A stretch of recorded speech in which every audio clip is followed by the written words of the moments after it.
puedo decirte con certeza que si hay algo que puede causarnos satisfacción, es el hecho de resolver diferentes problemas usando la lógica y el sentido común. Sin embargo, a lo largo de la historia, han existido innumerables fenómenos que nos han dejado boquiabiertos, pues estos parecen escapar a toda explicación y a toda lógica. Ese es el caso del video del día de hoy, donde te mostraré 4 misterios sin resolver, parte 2.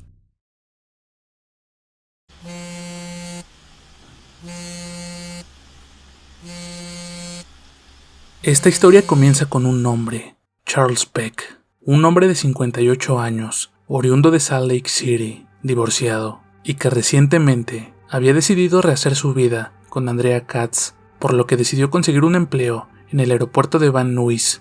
Es entonces que el 12 de septiembre de 2008, Charles viajó a Los Ángeles para llevar a cabo una entrevista, después de lo cual había programado reunirse con su novia Andrea en la última parada del metro en Moore Park.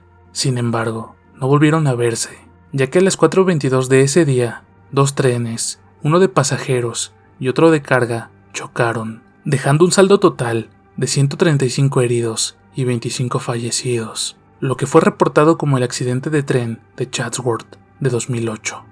Es entonces que, tal como en el caso de Jack Froese, que te narré en otro video, los familiares y la prometida de Charles recibieron varias llamadas provenientes de su teléfono. Sin embargo, cuando intentaban responder, lo único que lograban escuchar era estática. Aún sin poder resignarse, este hecho reavivó las esperanzas de los seres queridos de Charles Peck de encontrarlo con vida. Durante las 12 horas previas a que se localizaran a todas las víctimas del accidente, el hijo, el hermano, la hermana, la madrastra y la prometida de Charles Peck recibieron un total de 35 llamadas provenientes del teléfono de este. Pero cuando ellos intentaban llamarlo de vuelta, les respondía únicamente la fría grabación del correo de voz. Extrañamente, 1 hora antes de que encontraran a Charles, las llamadas de su teléfono cesaron abruptamente. Lo extraño era que, según los médicos forenses, Peck había fallecido instantáneamente tras el impacto de los trenes, y más inquietante aún, el teléfono de Charles nunca fue hallado.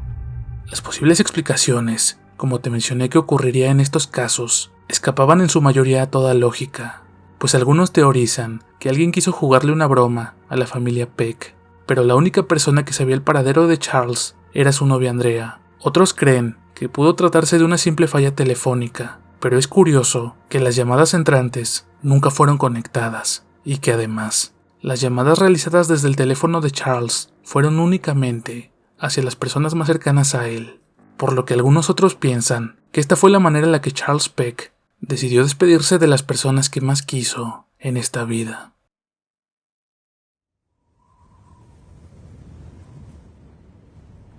Este es quizá uno de los casos más intrigantes con respecto a un asesinato. Sobra decirlo, pero aún así lo haré. Lo que estás por escuchar es completamente real. Teresita Basa, nativa de Filipinas, nació en 1930, hija única de una pareja adinerada, por lo que tras concluir sus estudios en su país natal, viajó a Estados Unidos, donde obtuvo una maestría en música en la Universidad de Indiana. Sin embargo, dedicó su carrera a dar terapias respiratorias. Corría el año de 1977, y Teresita trabajaba en el hospital Edgewater, mientras llevaba a cabo sus estudios de doctorado, pero el 21 de febrero de ese mismo año, una amiga de Teresita, de nombre Ruth Loeb, charló con ella por teléfono durante cerca de 20 minutos, a las 7:30 de la tarde aproximadamente. Basa le mencionó que estaba esperando a un invitado, sin especificar a quién se refería. Esa fue la última vez que alguien habló con Teresita Basa, pues lo siguiente que se supo de ella fue reportado por sus vecinos, quienes alertaron de un olor a humo en el departamento de la mujer, por lo que miembros del departamento de bomberos se presentaron en dicho departamento, ubicado en North Pine Grove Avenue, para controlar el incendio en curso. La escena que encontraron era el departamento completamente desordenado, y el origen del incendio era un colchón, debajo del cual se encontraba el cuerpo sin vida de Teresita Basa, quien fue brutalmente atacada con un cuchillo de carnicero en el pecho y se encontraba sin ropa. Al indagar en la escena del crimen e interrogar a familiares y amigos de la víctima, las autoridades no consiguieron demasiada información. La única pista que encontraron fue una nota entre las páginas del diario de la mujer, con la inscripción: conseguir entradas para AS, y aunque parecía ser un indicio para encontrar al posible culpable, los investigadores no tenían idea de quién pertenecían dichas iniciales. Debido al estado del cuerpo y de la escena del crimen, los detectives no llegaron a una conclusión, por lo que la investigación estuvo detenida durante 6 meses, hasta que transcurrido ese tiempo, un médico que trabajaba en el mismo hospital que Teresita Vasa llamó a la oficina de los detectives Joseph Stachula y Lee Eplen para comunicarles algo que en primera instancia parecía ser una broma de mal gusto. Su esposa, de nombre Remedios Chua, estaba siendo poseída por el espíritu de Teresita Vasa. Luego de tomar poco en serio la afirmación, los detectives decidieron que no perdían nada si escuchaban las declaraciones del matrimonio Chua.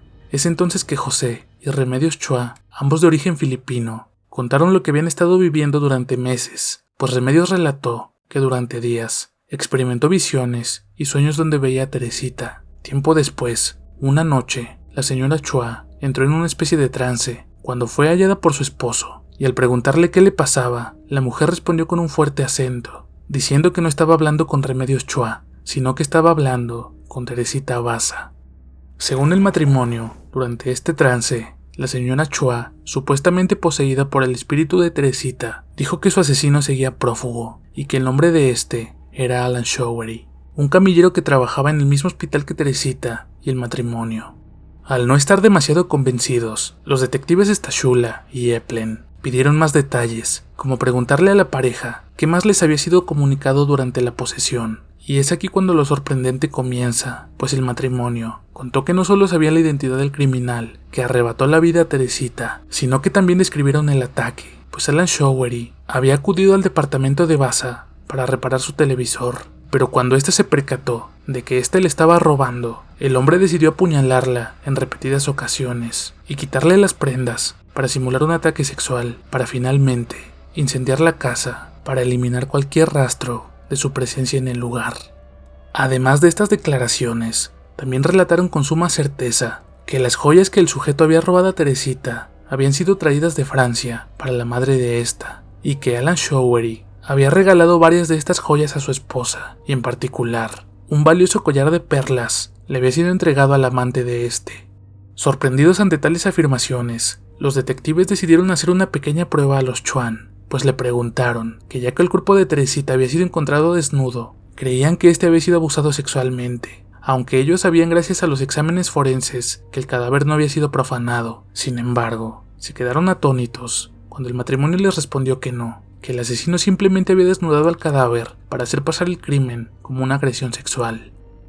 Tras recibir esta información, los detectives comenzaron a indagar, y los amigos de Showery confirmaron que el hombre había visitado el departamento de Teresita el día del asesinato. Además, al allanar el domicilio de este, la policía encontró las joyas robadas, y finalmente recuperaron el collar de perlas de la madre de Teresita, que efectivamente Alan Showery había entregado a su amante. Finalmente, Alan Showery fue juzgado y condenado a 14 años en prisión. Sin embargo, pasó menos de 5 años allí, ya que fue puesto en libertad en 1983. En cuanto a la señora Remedios Chuan, algunos medios de la época concluyeron que la mujer simplemente usó la excusa de la posesión para dar a conocer el crimen, que por alguna razón conocía con detalle, mientras otros defienden la postura de que en tales declaraciones había muchos datos que era imposible que ella pudiera conocer.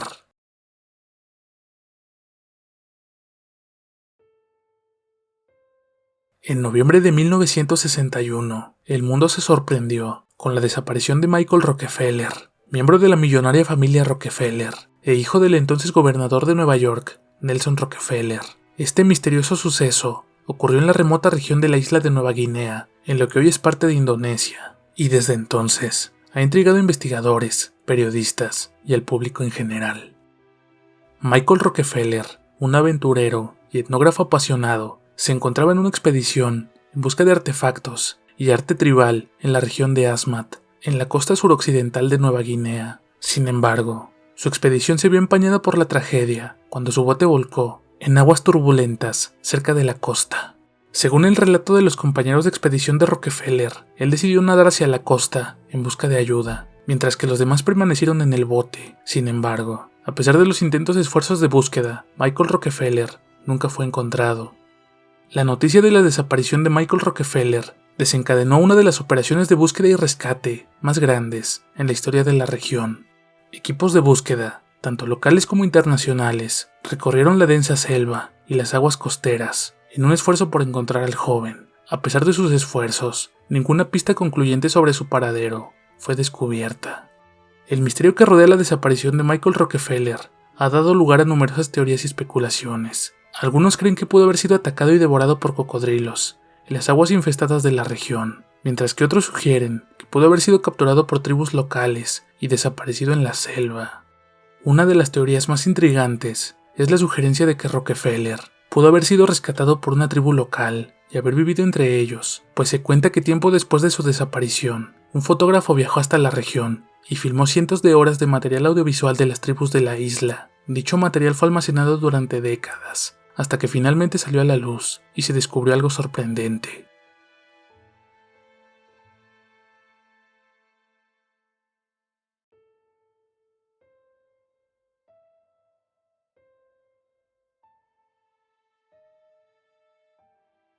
A pesar de que muchos teorizan que podría tratarse de un miembro albino de la tribu, otros creen que se trata de Michael Rockefeller, quien finalmente encontró la paz en la región de Asmat, con la tribu que tanto amó.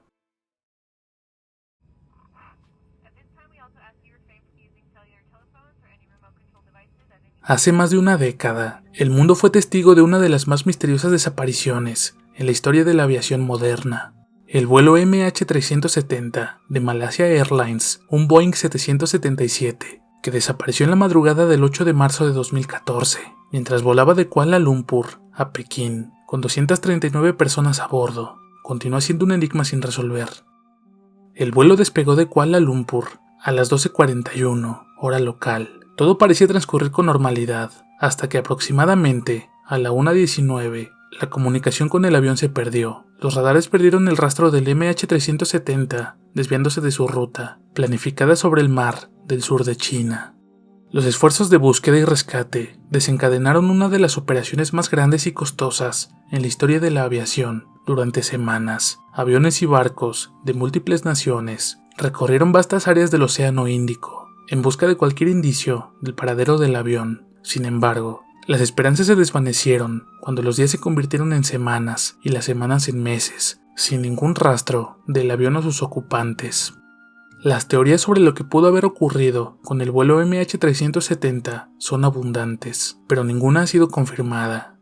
Algunas especulan sobre la posibilidad de un acto terrorista. Se llegó a sospechar del piloto, sugiriendo que el hombre decidió realizar un suicidio masivo, despresurizando la cabina y dirigiendo el avión hacia el mar Índico, pero la falta de comportamiento suicida y la falta de evidencias hacen que ninguna de estas teorías hayan sido respaldadas por pruebas sólidas.